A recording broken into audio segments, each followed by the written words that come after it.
How's your day been? It's been good. I've just been, puttering and attending a few things. I'm actually, I get out of the city quite a bit at this time of year to photograph, and there's a couple of Hutterite colonies that I regularly visit. So I was kind of getting ready for that, and I'm really glad that we're able to connect today because that's kind of on the agenda for the next couple of days. So, No, for sure. Hutterite colonies. I was watching something recently. Do they allow photography in terms of showing themselves, or I think that might be a different. well, no, you're absolutely right, and it's this particular colony that I'm visiting, I've had a 23-year relationship with them, and you're right. Like, I mean, when I first went in there 23 years ago, to build that trust, and it's a lengthy process, and the kind of the theological underpinning behind it, Zach, is that they especially the conservative Hutterites, they see it as kind of a prideful or a vain activity, image making. So yeah, it's rare that people are given permission, and like I've been photographing them now for almost a quarter of a century, and one of my early books was on this particular colony. But yeah, as a general rule, it's it's a difficult thing to do, and it's part of their faith tradition, which would limit that essentially. That's why they all wear the same clothes or the various styles, because again, it's vanity, it's ego, it's no, we're all the same. That's exactly right. That's a big part of their culture. I believe. There's a kind of a humility and placing the group ahead of the individual essentially. So that's you're absolutely right about that. George, when you go to places such as the Hutterites or anywhere, how have you been able over the years to build trust? And how does trust get built, especially in photography and what you're capturing? You kind of asked the central question. Yeah. I think by nature I'm a bit of an introvert, and when I put a camera around my neck, it kind of tugs me into these places, right? And I photographed extensively with the Hutterites. Also, a very, very lengthy project photographing on the Blood, or it is more commonly known as the Kyani Reserve, which is south of Calgary, which is Canada's largest First Nations reserve. I've done a lot of photography in inner city hotels and bars where the drug and sex trade was flourishing. So yeah, like, yeah, how do you walk in there with a camera and start to photograph? And partly it's I think when I approach people, I'm really honest. I tell them who I am, what I would like to do, and what I intend to do with the photographs. And in my case, I'm George Weber. I'm a photographer.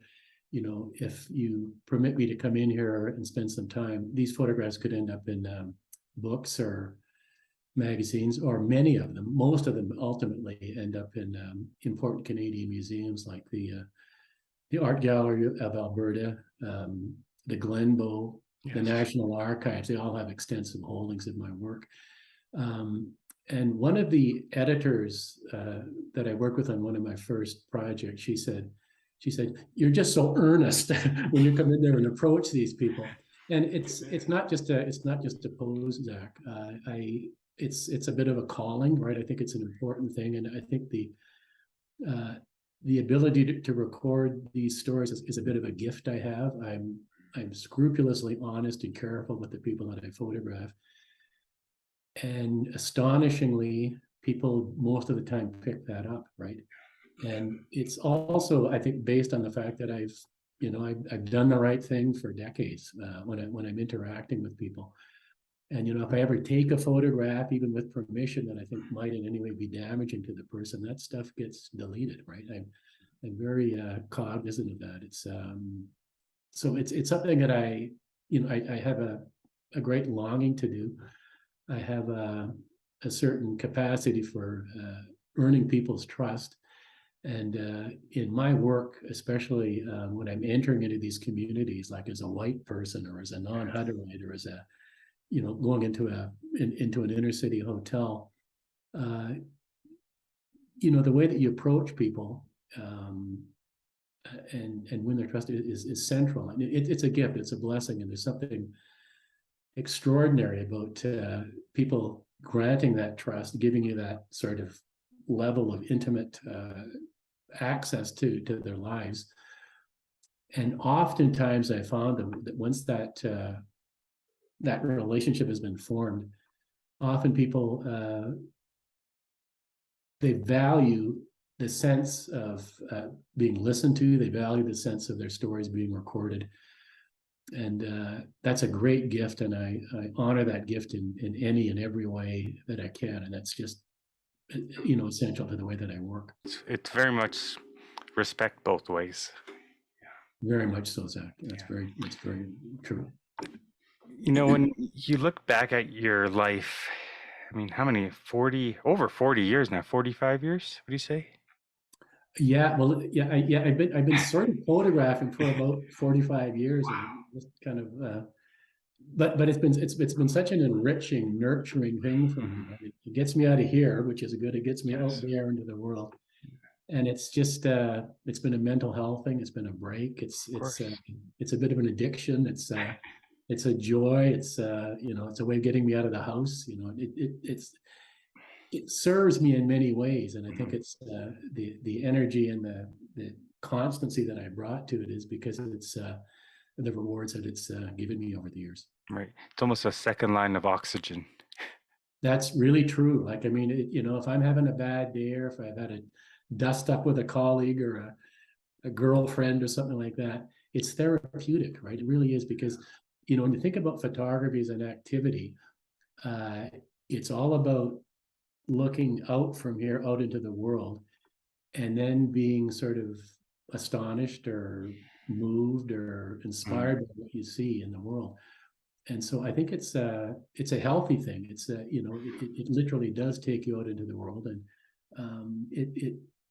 I think when it's really good, you sort of go through a series of steps. Like, you notice something, then you start to really see it, then you start to really appreciate it, and then sort of a bit of a longing to record it, and it's linked into that connection between seeing and gratitude. And when it's really good, it almost is a prayerful activity, because you look at something and you're invited to appreciate it and to treat it with reverence. And a camera is one of the tools. It's not certainly the only one, but it's one of the tools that people sometimes use to have that heightened relationship, or bring a level of gratitude, or I'm going to say sometimes almost a spiritual connection to the people and places that you photograph.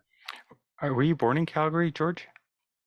Born in Drumheller. Okay. And, significant, right? Because when I was a kid, I used to go with my grandfather Frank, and we used to go hunting around in the hills. Right. And I've got a dinosaur bone. I can't show you, but it's about as big as a small child sitting in my basement, right? Oh my goodness! And at that time, in the late 1950s, that was kind of a legal activity, and you can't really do that anymore. Right? No. But that whole idea of finding things and discovering things and poking around, and the whole idea of the past as an interesting sort of tool, or an interesting element of narrative and storytelling, is important to me, because when you think about photography always takes place in the present, and then it immediately moves something into the past, right? It's all about that transition, and it's also, for me, often about the that sense of discovery and looking deeply, and then sometimes being rewarded with that big old dinosaur bone you can bring home with you, right? That's amazing. Did you know what dinosaur bone that was? But we believe, I'm just trying to remember now, we believe that it was from a duck-billed dinosaur, which is quite a common species here in through the Alberta Badlands. Wow, that's amazing. When you first picked up a camera, is that when you realized I have an eye? Or was there something when you were growing up where people had said, hey, George, you know what? You got a gift here. You got a talent. Well, it's even more dramatic than that. I went to journalism school. I have a political science and a journalism degree. I went to Carleton in Ottawa. And one of our recommended options in the journalism program was photography. And I said, like, no way, man. I don't like that stuff. It's too technical. There's like ISO, there's f-stops. I am not well suited. I'm still not. I mean, I have a working knowledge, but my brain doesn't work that way. I got my first job, which was working as a writer, editor at State Polytechnic here in Calgary. And so I walked into my boss's office the first day, and he said, George, we're interested in doing a little series of instructional films that we can use on the educational channel. And I said, oh, that sounds good. He said, it's about photography. And I thought, oh God, no, not photography, please. So I went down to the library at SAIT, and I came across a book, and on the spine, it said Henri Cartier-Bresson. Now, people who know photography, Cartier-Bresson was an incredibly influential and one of the great photographers in the history of photography, and notable for his street photography, essentially, his candid work. A lot of the most famous work was done between, say, the mid-1930s and the mid-1970s. So I'm flipping through this book, and I was just blown away by it, right? And when I closed the book, and this is about 45 years ago, I knew more than anything else in the world I wanted to be a photographer. So I didn't come to photography because I like cameras, or because I'm techie, or because I like picture making. I don't even really like photographs that much in some ways, or photography or cameras, but I love photographs. I love photographs. And when I saw this work and then started to kind of look at work by other master photographers, it hit me right in the heart, right? I thought, there's something in here that is so powerful and so attractive and so moving to me. And then when I thought back of it, I remember when I was taking the bus to school and things, like I'd be sort of watching people, their boots, the way they sat. And so I think there's something that's embedded in me that has kind of a curiosity about people, and I'm observant. But it was literally that book, and it was that sort of tradition, that documentary photography tradition, that really drew me in. And and I grudgingly then learned a little bit about how to work in the darkroom, how to work with a digital camera, an analog camera. But it's been a painful, slow journey. Oh, I'm sure. Can tell you, sort of thing. So my aptitude and my skills are really kind of on the soft skills, right? They're not on the technical side, but I grudgingly learned all of that stuff. But it was, I saw something I was deeply moved by, and I wanted to be a part of that powerful tradition. Was there certain photos in that book that stood out to you? Was it the way an individual was sitting, or the expressions on their face? Yeah, well, I think it's telling, because if you think about photography as an activity, a lot of people do photographs, which is great, but making a photograph which is really good, and making a photograph that might potentially, as I do, I hope with my work, that it's going to still look really good in 25 or 50 or 100 years, involves something just a little bit more complicated than just capturing an image. I think often the really great photographs, I mean, they show something. They show somebody sitting, for instance, as you referenced, but they sometimes, embedded in the photograph, there's little clues about values, economics, sociology, distribution patterns, the way the city's changing, in Calgary in particular, in terms of the just the diversity of the city that occurred in the 45 years that those photographs were made for that book. And this one right here. Yeah. Well, and if you look at that, so when I did, and I don't, this stuff doesn't, I'm not kind of thinking when I'm shooting, but if you look at that photograph or hold it up, if you just hold it back up for a second to the camera. All right. So what you're looking at there is, you're looking at a situation where you have a guy down at the Stampede. So there's some color. It's interesting on that level. But then you're going to notice you've got this white male moving right to left. That's somebody kind of going, you could be saying going backwards. There's a group of perhaps new Canadians moving left to right, kind of moving forward. Other things that are interesting, though, and I do think this photograph could be interesting in 50 years from now, is The guy's carrying a one-time, quickly disposable plastic cup. He's got this plastic donut over his shoulder. He's got Yes. this teddy bear made in China, imported to Canada, shipped over here. All those things are derived from petrochemical products, right? So when people look at that in 50 years, they're going to say, what? I mean, this kind of sort of promiscuous use of materials and resources. And I'm not anti-oil or anything like that, but it's interesting. So my work is never political. It's never there's never kind of an advocacy, but you know, in 50 years, people are going to look at that and they're going to say, isn't that fascinating? Isn't that an interesting little insight into a particular time, you know, Right. racial things happening, Absolutely. things happening, all of those things happening. Now, when I was standing there, because that photograph was done in a fraction, I wasn't thinking, oh, I'm going to think of something really smart, right? But that's one of the beauties of photography. It sometimes gives you something much richer, more complicated, and more nuanced and interesting than you could have thought, right? But when I'm photographing, I'm always hoping that there's multiple levels with which that photograph can be appreciated. When you think about it, one critic once said that, you know, photography is kind of like diamond cutting.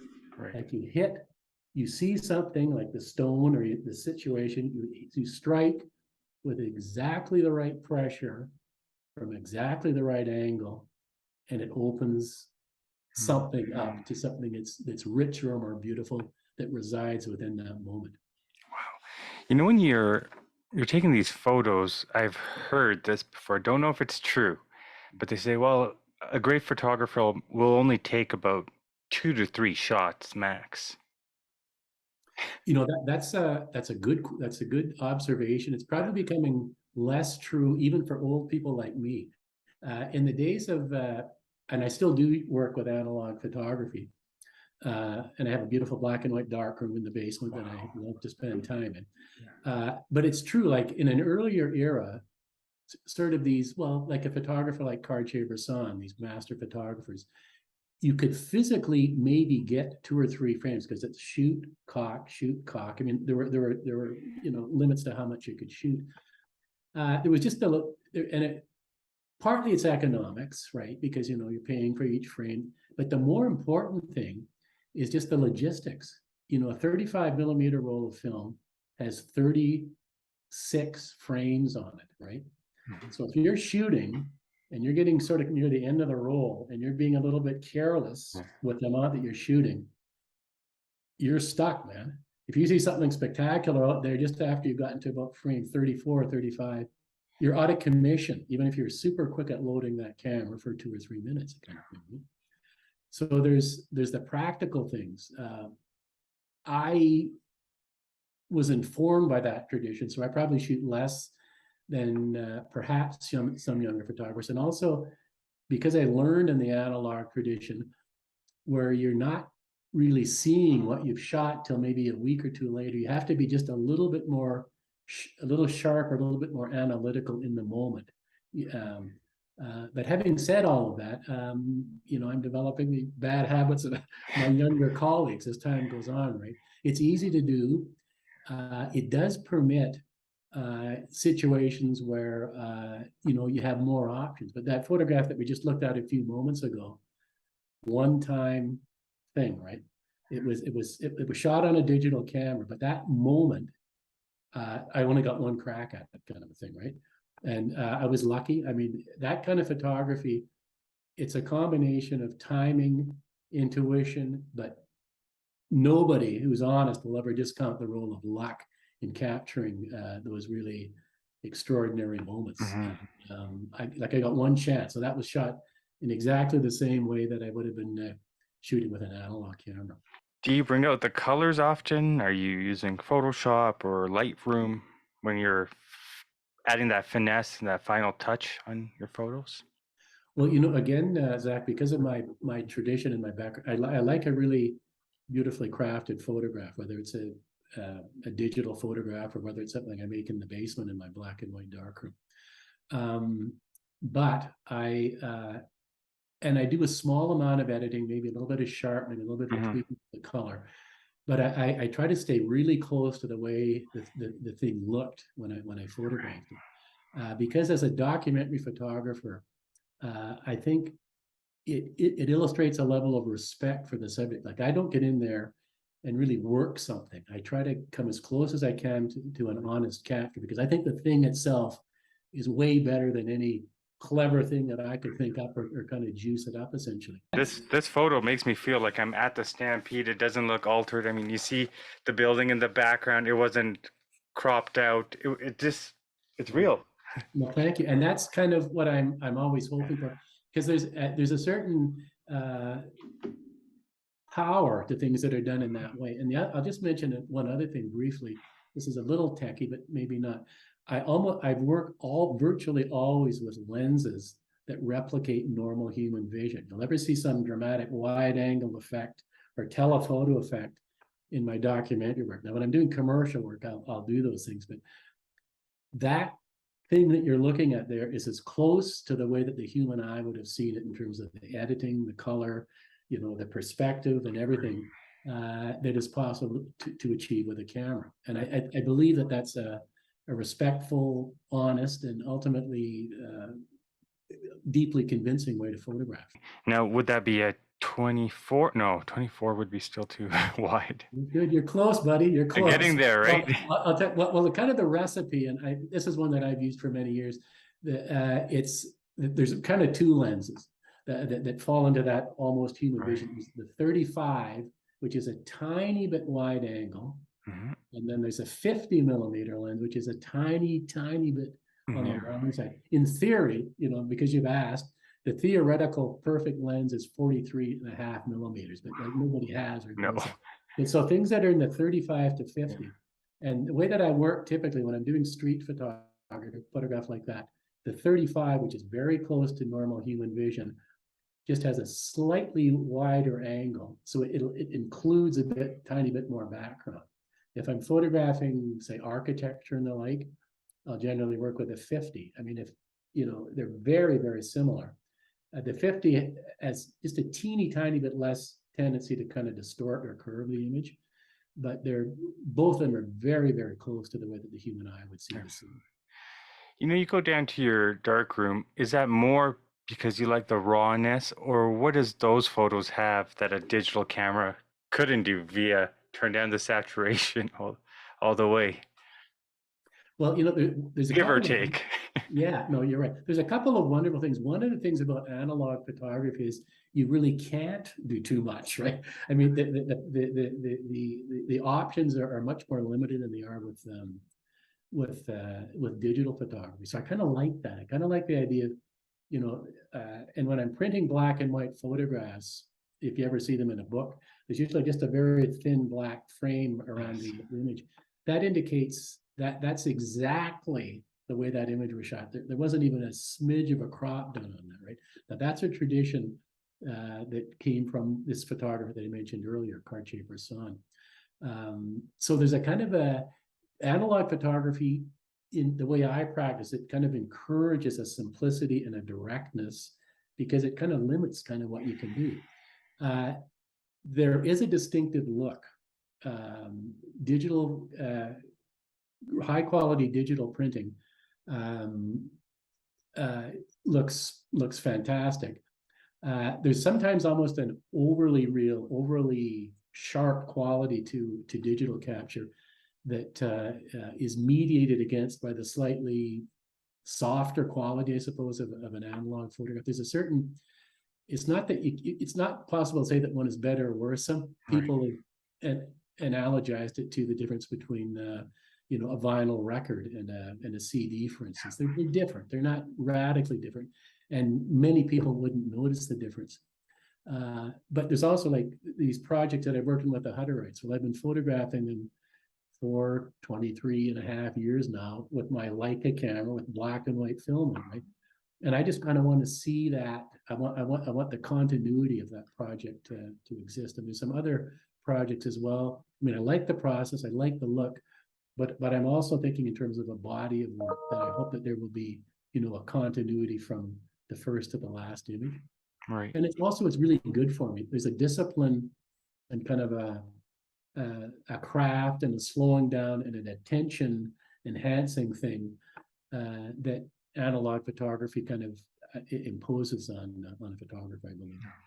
So that photo behind you right there, or a few of those are analog? To the right or to the left? To the right. Yeah, over here kind of thing. Yeah, those are analog photographs. The top one, or the one you can see in the top of the frame there, is a picture taken, and it's actually in the book. It's taken at the Victoria Pavilion in 1976, and it's a couple of boys just looking at the ring in the Victoria Pavilion, and that was sort of my first documentary project. I was this skinny white kid from the suburbs, and went down into this hellish environment of the Victoria Pavilion, where there was all manner of mayhem and violence taking place, right? And then below that, right about there, is it, which it's, I know the reflection won't allow you to see it well. That's a picture taken in Havana, Cuba, many years ago, right? And then the one on the other side is a photograph from a colleague, a friend of mine. And yeah, those are traditional black and white analog photographs. Goodness. In your book, Borrowed Time, George, why is it called that, first of all? Well, I think kind of like all time is borrowed time in a sense, right? I like the idea that, you know, I've had this opportunity to photograph in the city. You know, I'm keenly aware as I get older that, you know, my years are limited going forward, but it's also just about that idea of, you know, photography is all about kind of capturing, holding imagery. And so you are kind of borrowing from the flow of time. You're borrowing, you're extracting, you're scavenging little moments out of that eternal flow, right? And it's you know, photography in general is about that, again, that idea of seeing change, wanting to hold on to things. And, you know, I have sort of a bad personality attribute, which is very valuable in photography, though. And that is that I hate change, right? I don't want things to change. I want them to stay the same, right? And of course, that's not the way the world is. But photography at least gives you the kind of the illusion that you're able to staunch the flow of time, you know, and it's not real, but it's a comforting illusion for me. And there's something about nostalgia that's comforting. Well, you know, it's true. And, you know, whether it's a younger person like yourself, you know, there's music and there's television and movies that you will see, you know, between, say, how old you are now and going back till you were like maybe 7 or 8 years old. That stuff gets really deeply embedded. And, you know, that's always the way it is. Now, there's your generation will have a different sense of what's deeply meaningful and important than mine will. But photographs are comforting. They have a capacity to connect us to our personal histories, to the histories of our, you know, our communities and that sort of thing. And that's a very precious thing, right? I remember my mother passed away about 10 years ago, but my youngest sister asked my mom what she would like. She was in a care facility, and my mom said, "Well, Betty, would you make me a bulletin board and you know, put some photographs of Dad and you kids and stuff up on there?"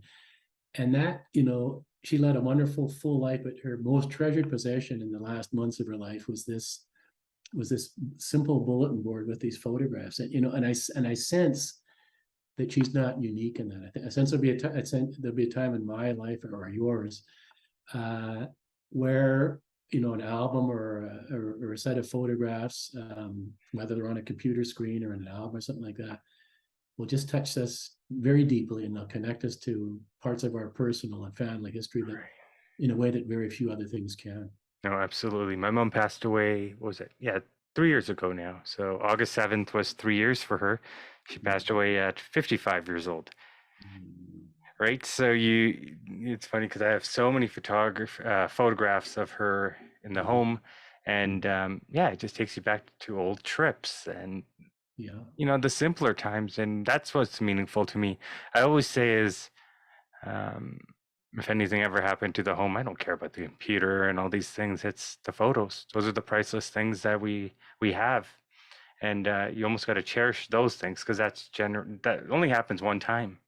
You're so right about that. And you know what you just referenced there, Zach, I remember a number of years ago watching a story on the CBC about a family that had been, devastated by the fires in Kelowna.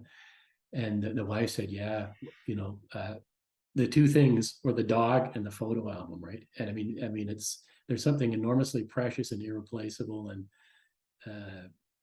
deeply touching about the still image, And so you're absolutely right about that, I think. George, when you're looking at preserving and archiving photos, which you have done in a physical copy for individuals, which is a blessing, and thank you for that. What can people do to preserve their old photos if they're not going to end up in a museum or an archive? Can they take their photos and make it digital? Because you don't know what tomorrow holds for us. Yeah, you're right. It's an interesting question, and certainly old family photographs can be digitized. There's places around Calgary that do that sort of a thing, and then they can be archived, on a computer or in the cloud or something like that.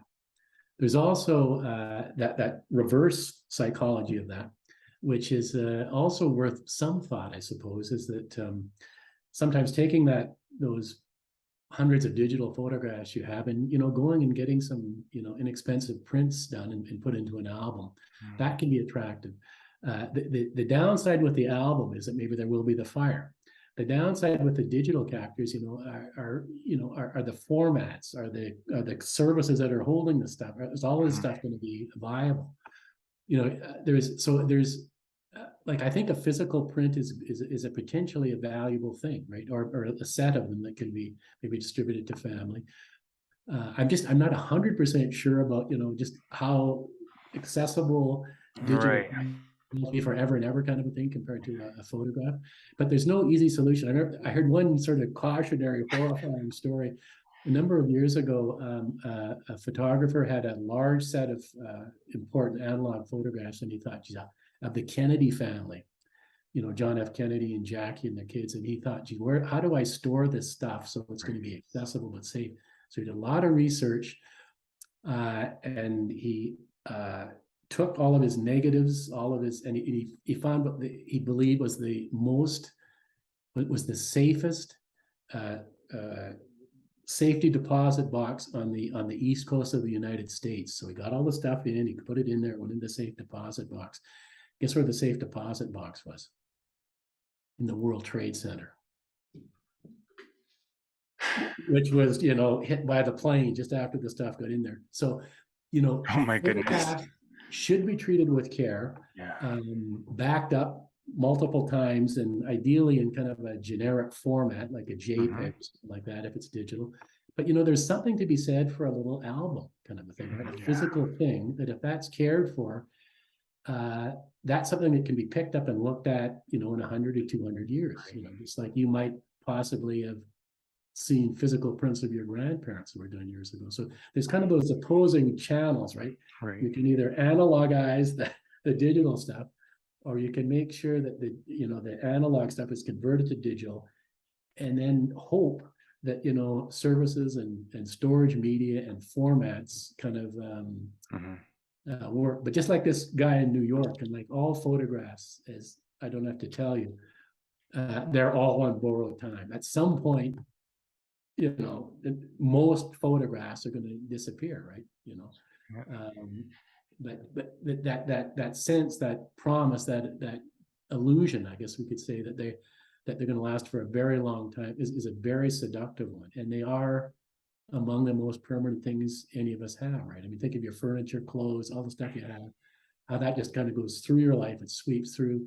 But like you're talking about your mom, the photographs that you have of her, those things are precious and irreplaceable, and you treat them as such.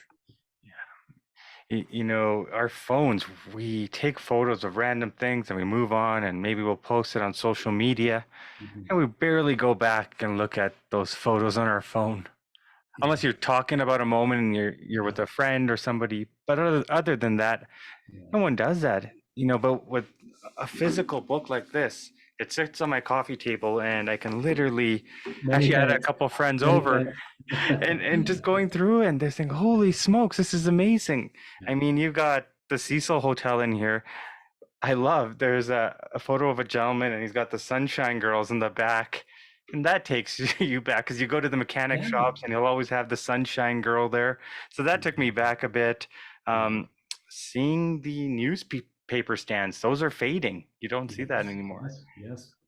Well, it's interesting, and because of my age, partly, Mhm. I'm really tuning into the idea that the kind of the commonplace and the stuff that you walk by every day, that's really the gems, right? It's not the kind of the special stuff, it's kind of the ordinary stuff that seems to, be burnished and made more special with the passage of time because it is kind of overlooked, right? And All right. as you get older, to be at my age, you've seen so much stuff disappear that you kind of it alerts you to some of the possibilities of these places and things. So, how important is physical to you versus having everything on digital and one day going to look back? How important is it for you to see books and print out books and write them? Well, it's partly a generational thing. As I mentioned earlier, the thing that really inspired me and turned me on to photography was one particular book, right? Over the years, I built up a large library of photography books. And I think personally, and this is just a personal opinion, I think they're one of the best ways to look at photographs. You can see photographs in exhibitions. You can see photographs on phones or on laptops. There's something about the physicality, the beauty, the sort of like the chunky, yummy factor, like thinking of a big chocolate bar quality of a book that I really like. And there's a certain, honor or respect that's being paid to the work if it makes it into a book. So I for me it's like I'm a book guy, right? I do have stuff online and I do exhibit work, but I think if someone was to look at my photography, uh, the best way to experience it would be in a book because it's always kind of in the back of my mind that how would this look on the printed page, and because it was such an important entree for me into my love of photography, I really like the Right. book. People probably don't realize the amount of stress that comes along with doing all these things. I mean, you could go back in your photos, your archives, and say, hey, I want to use this photo for this book, for example, because it goes from 1976 to 2019. When you look at your old photos, are you at times upset with yourself, so called, saying, I could have done better because your skill today is so much different than what it was then? Yeah, I think that's true. It's uncommon that you come back with something that you feel is perfect. But in a strange way, I think the fact that when I was young, I was less sort of sure of myself. I was a little bit timid, right, when I was up photographing. And I shouldn't admit this publicly and have you record it, but I think that in some ways, I'm going to say my years between, say, like my mid 30s and my mid 50s might have been my best. I think now I'm a little bit, I'm not going to say overly confident, but I've done things so many times that I sort of sometimes fall into kind of a habitual patterns of behavior.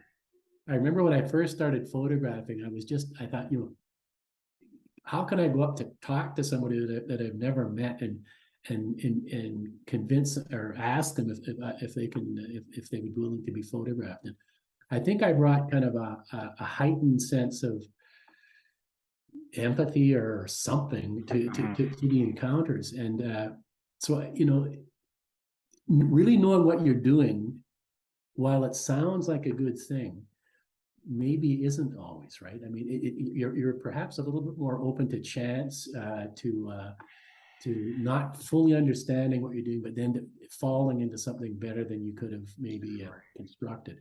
Right. So, Do you think the stakes are higher because now you're an author, you've got many books out there, very well-deserved accolades, you're in the Hall of Fame. How is there pressure now on you? And does that apply a creative block to certain things or certain movements you would have been interested in doing? Yeah, you shouldn't be that way, but I think people are, and I would say that's true for myself as well. You sort of there's certain expectations that people have about what my work should look like, and it's interesting. It's a little bit like athletes and musicians, and I guess photographers are part of it. It's rare, sadly, but it's true that when you get to a certain age, that your work is as good. I mean, there's kind of a quality of freshness and kind of an energy that is sometimes part of a younger person's gift that sort of diminishes over the course of time.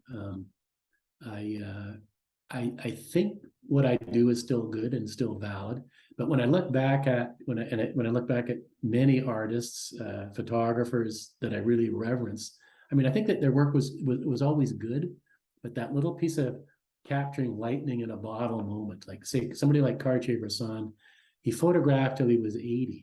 He did great stuff, but when you look back with a really critical eye, it was probably between the ages of about 25 and 40 that I mean, not only was the work good, which is important, but he was sort of bringing something kind of unique and special to photography. So it's beyond just the photograph. It's about, and I'm not in any way including myself here, but when you look at the work of the really great photographers, they're actually opening up some new little seams or opportunities, right? And you think about music and stuff as well. Picasso, there was a moment. Think of Picasso, think of Elvis, right? Think of the early stuff, right? There was a moment where talent, timing, ability, and the world being ready for that new little thing coming into it was everything kind of came together. Right. And to have all of that stuff come together even once or for a short period of time is pretty miraculous. But yeah, Picasso continued to work, but the stuff that he's known for and reverence for, or somebody like Andy Warhol, for instance, right? There was that little lightning in a bottle moment for them, sort of. But of course, you can't stop. Picasso couldn't, I can't, Warhol couldn't. You continue to want to make work, and you don't really know if it's what the long term is going to be for it. But history, I would say, generally shows that some very lucky people get it for a little while, right, but they don't get it for a long time. That just doesn't happen. When you went to the Badlands, by the way, there's a book out there. Did you go to your homestead or where you grew up? Did you go see what it looks like now? Yeah, well, the house that I was brought to, just after I was born, I'm part of a big Catholic family. Right. I've got 6 brothers and sisters. That's still there, and stuff like that. I love you've kind of identified something that's really central to me. Some photographers and some artists get huge inspiration out of seeing something that's new. I'd say probably most people do, right? A new experience or something like that. I always get really turned on by going back to some place. If it's something that I've seen and then I go back to it over and over, to me, the experience gets richer and richer with repetition. And so I saw the house, and then I saw the lot where our second house was. The house had been jacked up and moved somewhere else. But those things really, in a sense, you've kind of identified again one of the central elements of my career. I was a kid. I lived in Drumahella until I was 7. So I saw the Badlands, I saw the Hutterites, I saw the First Nations, I saw small town Alberta. And I left when I was 7 to come to Calgary. And then about 20 years later, when I was 27, I picked up a camera and started to photograph. And so I went knowing a little bit about photography, but I still had the eye and the brain of a 7-year-old, essentially, right? So that was an incredibly valuable thing. I think if I had been born in Drumahella and stayed there until I was 27, none of this would have happened. It was that initial experience, then being pulled away from it, and then coming back as an adult, that was just like a phenomenal recipe, and it became the energy for what's now been a 40+ year career. It was an imagination. It was an early exposure that distance, that time away, coming back. Yeah, I can see what you're Yeah, saying. it was magic. It was magic for Yeah. sure. When you look at Calgary as a whole, I mean, George, you've seen this city grow. Yeah. I mean, the Cecil Hotel, the Shamrock, King Eddie, you name it. You've been there, you've seen it. How do you feel when you see new skyscrapers coming in and all these condos coming in, and you're saying, "Oh my God, it must be hard because these are moments that you've captured in time Yeah. that will no longer ever be there again." Is it hard for you at times? Well, I know like when we came to Calgary, there's about 200,000 people, right? I think it's probably about 1.2 or 4 Million, million yeah. now. I do have an affection, as we talked about earlier, for these places that I've seen, and there's a kind of a, if you look at the work, there's obviously kind of an affection for the grittier aspects, for maybe people that are up against some difficult odds and situations in their lives, and also and this is just again a personal thing. It's not a general statement. I just think that you go down to the Cecil Hotel or to a trailer park or something like that. That material seems enormously rich for a photographer, for someone like myself. If I walk through, through a new development, condos or whatever. And again, I'm not criticizing, but it seems to be hard for me to gain purchase on something like that. Having said that, I know that there's somebody your age or younger in Calgary right now who's either starting or who will at some point walk through those new developments and places, and they'll bring something of themselves to it and make great photographs. The city's been great to me in many ways, and the change and everything is just inevitable. Like I said, I have a hard time with change, so I'm fighting it, with tooth and nail. But that's one of the gifts of photography. Photography, again, permits at least the illusion of being able to hold on to things.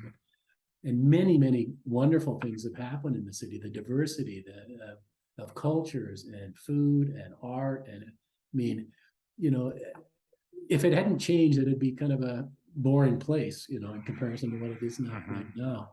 One of your photos takes me back. It's on Stephen Avenue by the bay, and you can go underneath, and they've got those arches, those beautiful arches that people walk through. Yeah. You have a photo, I think it's in the 80s, and I'm like, hey, I was just there. Wow, that kind of makes me feel cool, because I'm not wearing that style. My hair is not like that, but I've been right there. So it's just such a cozy, warm feeling. George, before we get going, where do you see your photos and your inspiration and everything that you're doing? What do you hope for in the next 20, 30 years from now that people get out of this? Well, I think that photography has been a great blessing in my life. There's no doubt about it. And I have, I hope that when people look at the work, they'll say, here was a guy who had great affection for his city. He felt blessed to live here. He loved this place. And wasn't that a cool, interesting place and a time that he lived in, right? And I bring those same kinds of feelings to, when I look at Cartier-Bresson's work done in Paris or in France, in the 1960s, or some of the work done by photographers like Bruce Davidson or Deanne Arbus, taken in New York in the 50s and 60s, right? So you look at work and you gain a sense of not only the place, not only the people that are in the photographs, but on some level, when you look at a body of work, it's sort of it's a bit of a biography of the creator, the photographer, right? It gives you a sense of his values and things that were attractive to him, and so I think people maybe will say, "Gee, here's a guy who got lucky and he loved the place and he loved the place he lived, and he had the great blessing of being able to express that for many decades." You know, I look at you, George, I hear you, and I just see this energy of a sense of curiosity, and you're not done. There's still so much more that you just want to Yeah. finish up. There's quite a bit here. Am I right on that? I think I'm hoping that's going to be the case, right? I love it. Again, I'm at an age, things don't just kind of work forever, kind of a thing, If right? you don't mind me asking, how old are you, George? I'm 70. I turned 70 Wow, recently. I would have never guessed. Well, you're very kind, sure. And so that's all. That's kind of an advantage, well, because I Right. do know realistically, if I'm really, really super lucky, I'll have kind of the mental, the physical, maybe to work at a fairly high level for another 5 or 10 years, but not for another 25 or 30, likely, No. right? Do you, So it's a bit of a spur to me to kind of, absolutely, to try and use the time that I have well, for essentially. sure. I had a question for you. I take photos, I put it on my computer or videography, I put it on the computer. How do Mhm. you organize your stuff? Because for me, I might put like Glenmore Reservoir 2012 summer. Yeah, yeah. Well, I've got sort of a, I'll tell you, it's kind of a crude system, but Yeah. so I have folders, right? I mean, like I sort of do two things, as you know. I do sort of assignment work, and I'm doing Right. less of it, but magazine work, annual Hmm. reports, everything. And I have folders with like SATE has been a big client for me over there. So I have a SATE folder, and then I have subfolders in there with board chairman or Heritage Hall builder, whatever it is, kind of a thing, right? And then for my documentary work, which is what's you're Yeah. looking at in the book, I have folders. It says Calgary Documentary 2012, Calgary Documentary 2013, Calgary Documentary 2014, or Alberta 2013, 2014, 2015. And then stuff just kind of goes in there. Like I caption it, so I shoot, I come back, I caption, and then the documentary work goes into a folder, and like that's just for instance, right? Like the Calgary documentary folder for, let's say, like last year might have like say 500 photographs in it, right? Wow. Because I go through, I look, and I'm a big fan personally of throwing stuff out. Like if I'm when I come back from a shoot, right, I look at the stuff, I caption it, and if the stuff is fairly good or good, it's in the dumpster immediately, kind of a thing, right? Because otherwise, I would just Ah, have so damn much stuff in there when I was wading through it. And because I've done this for a long time, and but I also believe, right, stuff that looks pretty good, it's not going to look better in 5 years. In fact, it's going to look worse, kind of a thing, yeah. right? So I really try to restrict the amount of stuff that I keep. Like I shoot a fair bit, then I look at it carefully, and then I just try to keep it really good. Just because otherwise, the management of it would just Absolutely. get to be too onerous a Yeah. task for me, right? Do you put East Village 2001, Inglewood 2001 in your Calgary subfolders, or do you just kind of just dump it all in there? Because that'd be so much to No, go through. no. Well, what I do typically, and this is just so I can keep track of stuff. Like if I'm photographing a person, like those individuals that are in the like some of the like the trailer park stuff. Right. So it'll be midfield mobile, and then it'll be John Smith, Mary Brown, Sid, whatever kind of a thing, right? And when I'm photographing like street scenes or something like that, it'll be say like bay number one or bay number two, bay number three, or four, or something like that.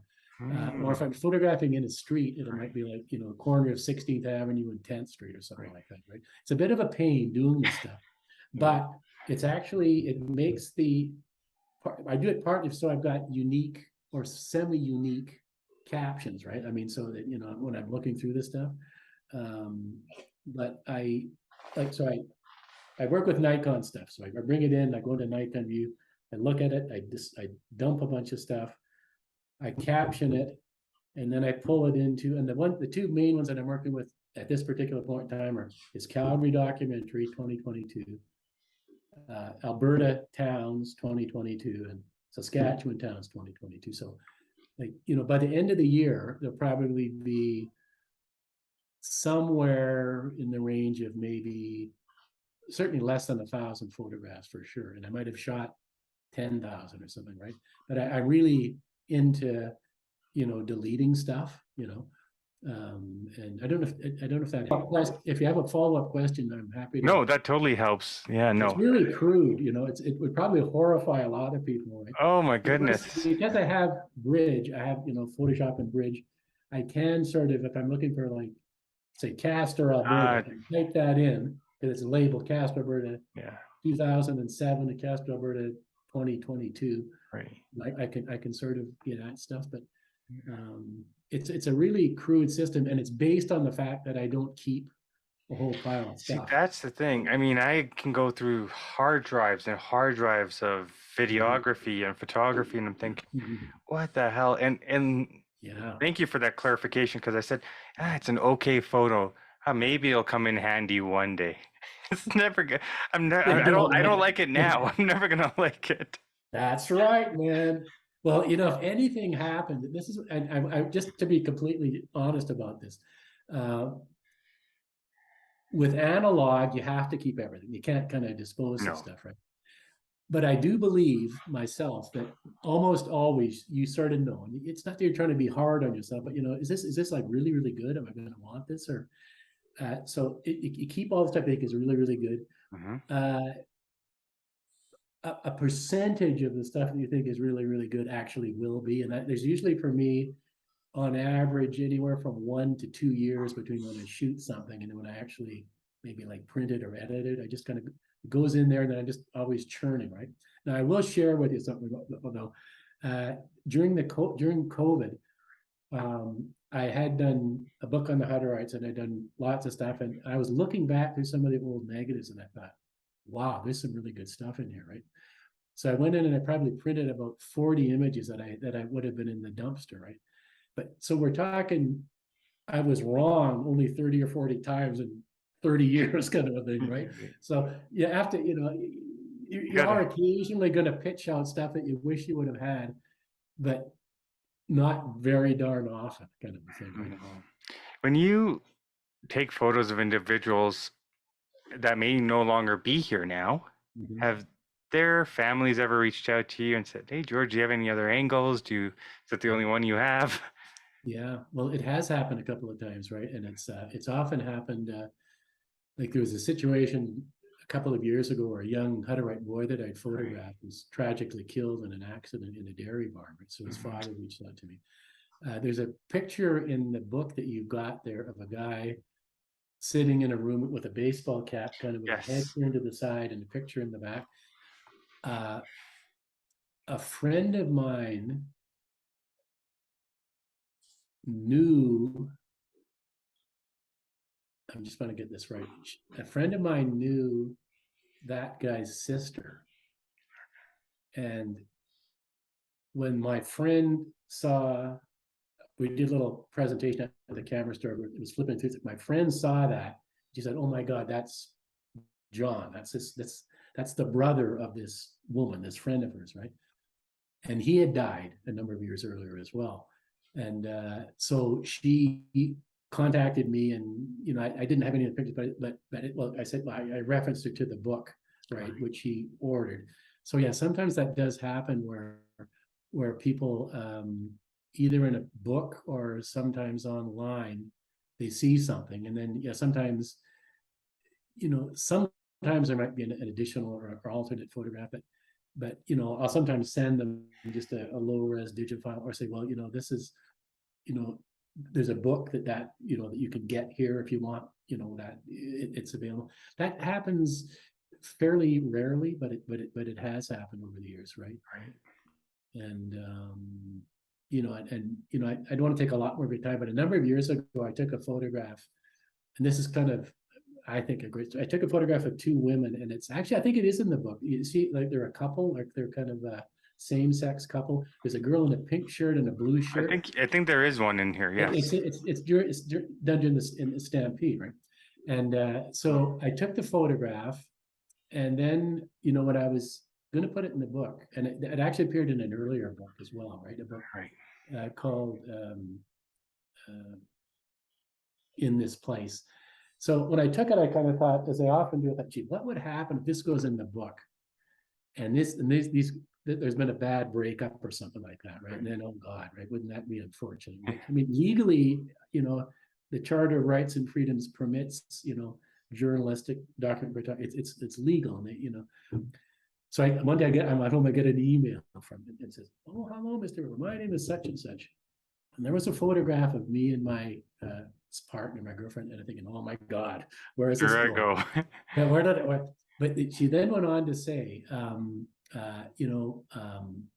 the dark-haired, shorter woman, and the taller, blonde woman is my partner, and we recently married. We'd love to meet you and have you sign a copy of the book for us, right? So that was a case of a best case Oh my scenario goodness. happening, right? But I am thoughtful about those kinds of things, because even though it's legal and everything else, I just would never want to have something published. But and there's no way to be 100% safe. All you can do is be as careful and respectful as possible. But in that case, I met these two, and it was lovely. And they, and I haven't communicated with them for many years, but I hope that, when people look at the work, that it's almost always celebratory or respectful, and there's a lot of stuff that I've shot, and it wasn't that I wanted, but I got a picture of somebody that, makes them look bad. Well, that stuff, I'm not going to publish that, right? I'd feel terrible if something like that ever got. Is there a photo that is meaningful to you? Like it's the end all be all photo? There's one that's a good candidate that happens to be my mom's favorite photograph as well. And I don't know if you've seen a book called Prairie Gothic, but if you okay, well, if you look in that book, and actually on my website, there's the covers of the 9 books, or of the 10 books that I've done. And if you click on the cover of something called Prairie Gothic, there, or any of them, it shows you like 12 photographs, 12 selected images. So there's 12 photographs out of Borrowed Time, there's 12 photographs out of Prairie Gothic. Are you actually hunting for it now? Because if you can see it when I tell you, it'll be even more impactful. Okay, which one would it be?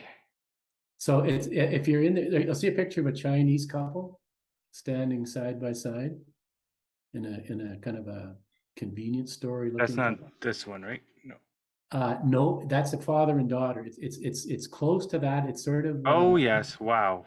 Just hold it up for a minute. I'll just make sure we're about the same. That we're talking about the same thing. So, just hold your phone up to make sure I'm telling you. This is really cool. Holy. Okay. So just hold it up so I can see if it is. Yes. Okay. So the backstory on that is pretty astonishing.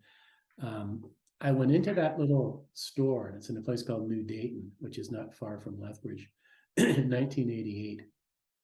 And I took a photograph of Mr. Chu. Or no, I went in and I said, "May I take a photograph?" And he said, "Well, just wait a minute." So he went into the back, he put a tie on, right? He came back out, he stood there. I photographed. I was getting near the end of a 12 exposure roll of film. I had 6 frames left in it. And I didn't have any more film. So he said, "Would you wait just a minute?" He said, I'm going to go back and get my wife, and I'm going to bring her out. Would you take a photograph of her as well? So I said, "For sure." Now, every time I was about ready to shoot, because I had to use a long exposure, she would move or they would talk. I was getting right down to like 2 or 3 frames. Right? So I took the photograph. He said, "Can you send me a copy of that photograph?" I said, "Yes." So he went behind the counter and he pulled out a pack of Wrigley's spearmint gum and put it down on the counter in payment for the photograph. Right. So I printed it, I sent it. A little while later, I went back and and here's the amazing part of the story. I'd found out that they had been married in China in 1930. I think she was expecting a child. This is in 1931. The plan for the family was he was going to return to New Dayton, get the general store fully up and running, and then he was going to send for her and what would be this newborn child. This is 1931, right? because of immigration laws and family finances and the like, she wasn't able to join him in Canada until 1986. They didn't lay eyes on each other for 55 years. To the best of my knowledge, they didn't speak to each other for 55 years. They corresponded by letter. When she came to Canada, because she was a very elderly woman, she had to have a younger companion, and that younger companion was his grandson. So his only experience, Mr. Chu's only experience of his own son, was to see him in the belly of his wife. He never met his own son in his whole life, right? He was apart from his wife for 55 years. And he met his grandson. He met his grandson, the son that he never met, right? And when people hear that story, I mean, there's often two responses. One is that it's heartbreaking, obviously, but on another level, it's an extraordinary testament to human resilience and the fact that they so wanted to be back together. Loyalty, character. That's right. All that stuff. And then, so she lived, and I just think, here's coming from this huge city in China. She's looking out a window, and all you can see is like nothing, just as far to Saskatchewan, as far as you can see, right? And I just imagine her, seeing her husband and being in this surreal place, right? Right. And when I went back a number of years later, there's a photograph. I don't know if it's in the little small set, but it might be, with an empty storefront. And when I went into the store, I went into the back. It had been abandoned. There were two little tiny beds, head to head at the back. Now there's not a photograph of that. No, I don't see it. Yeah. But there might be a photograph of the empty store, possibly. It wouldn't be this one, right? No, it should be right. It's like, if it's in there at all, it's the exact same picture of the two of them together, just without just the empty interior, right? Right. So if you I'll find it, yeah, absolutely, at some point. But anyhow, so she lived for about 6 months, and then she passed away, right? Wow. And then he lived for a short time after that, and I was able to track down the grandson, right? And the grandson gave me a copy of the obituary and his obituary, and it said, somebody asked him, and he said, what was it like? And he said, it was a great moment of my life. As you could, when he laid eyes on his wife after 55 years, right? So, that sort of a thing. I mean, it's everything. It's the photograph. It's the backstory. It's emblematic of these new Canadians, what they went through. As you said so eloquently, it touches on values. It touches on issues of loyalty, tradition, family, all of those things, right? And I think those are the reasons that it meant so much to my mom. And I don't, and again, the fact that I was in that store, I'm a Catholic, so I think it was a blessing. But some of my friends say it was luck. But whatever it was, there's all these events and situations, and there was just this one little moment in my life where a particular place and those two people and me and timing all came. So they could have missed. There were 1,000 ways that could not have happened. There was only one way that it could have, right? And so I believe sometimes that the good Lord bringeth me to places, because how else do you explain it? George, you have this photo I saw in Prairie Gothic of a lady, a daughter maybe, and a dad. Is that what that is? The woman in the wheelchair. Woman in the wheelchair. There we go. Yes. Yeah. Wow, what a great shot! I mean, this takes you back too with the wood paneling. Yeah. Well, there's all of that, but then again, there's that, and in the book, if you ever do see, George, I'm gonna have to grab your next book now. Well, I have done more thoughtful, well-written pieces on a number of these people, but in that particular case, I was in a post office in little town, I can't even remember, and I'd photographed the postmaster, and he said, "You should meet Torvald. He lives just down the street." So the post guy phones this guy, Torvald Scotland. And so I drive over and park in front of us. This guy just comes up the door like, this happens all the time, right? I mean, like he was expected it. So I went into the house and I saw his daughter from behind, and so he invited me in. But you could see that she was developmentally handicapped in some way.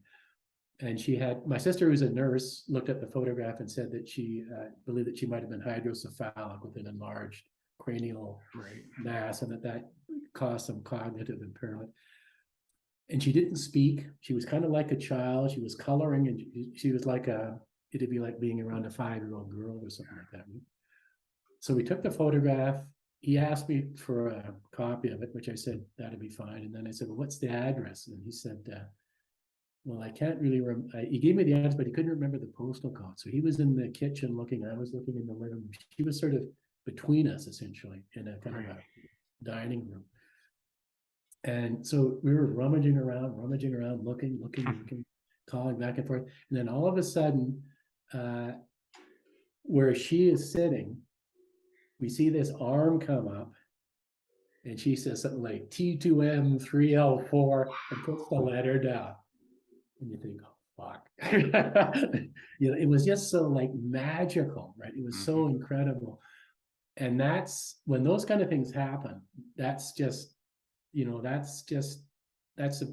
good as it can get, right? And those moments do happen. If you're out there, they don't happen often, but they do happen. And if you're out there, they happen. And those things are so precious to me. Why is that book called Prairie Gothic before we get going here, George?